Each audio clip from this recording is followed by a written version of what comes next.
কোনো স্টার্টআপ বিজনেসে প্রফিটেবিলিটির জন্য, বিক্রি বাড়ানোর জন্য কীভাবে বাস্তুশাস্ত্র একটি সাপোর্ট সিস্টেম হিসেবে কাজ করতে পারে সেটি আজকে এই ভিডিওতে তুলে ধরার চেষ্টা করব।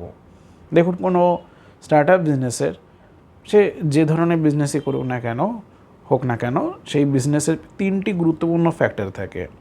প্রথম ফ্যাক্টরটি হলো গুরুত্বপূর্ণ যোগাযোগ, অর্থাৎ ইউজফুল কানেকশনস। সেকেন্ড ফ্যাক্টর হচ্ছে প্রপার ফান্ডিং, অর্থাৎ বিজনেসটিকে বাঁচিয়ে রাখার জন্য, তাকে আরও অগ্রগতির দিকে এগিয়ে নেওয়া যাওয়ার জন্য যে প্রপার ফান্ডিংয়ের প্রয়োজন হয়, যে অর্থের প্রয়োজন হয়, সেটি যোগানকে সুনিশ্চিত করা, ইনভেস্টমেন্টকে সুনিশ্চিত করা। এবং থার্ড, যেটি খুব গুরুত্বপূর্ণ, সেটি হচ্ছে বিজনেসে নতুন নতুন সুযোগ পাওয়া, অর্থাৎ নতুন অপরচুনিটি তৈরি হওয়া। এই তিনটি কারণের পেছনের রেসপন্সিবল জোনগুলিকে যদি আমরা দেখি, সেগুলি হলো ইস্ট অর্থাৎ কানেকশনের জন্য, প্রপার ফান্ডিংয়ের জন্য নর্থ ওয়েস্ট এবং নতুন অপরচুনিটির জন্য নর্থ।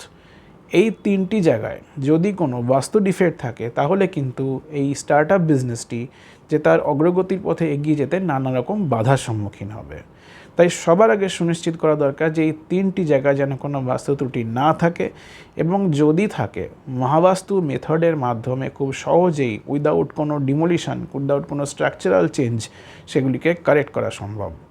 ভিডিওটি ভালো লাগলে লাইক করবেন, নিজের বন্ধু বান্ধব আত্মীয় স্বজনের মধ্যে শেয়ার করে দেবেন। আর এরকমই ভিডিও, এরকমই টিপস আপনার ফিডে খুব তাড়াতাড়ি পাওয়ার জন্য আমার সাথে যুক্ত থাকবেন। ধন্যবাদ।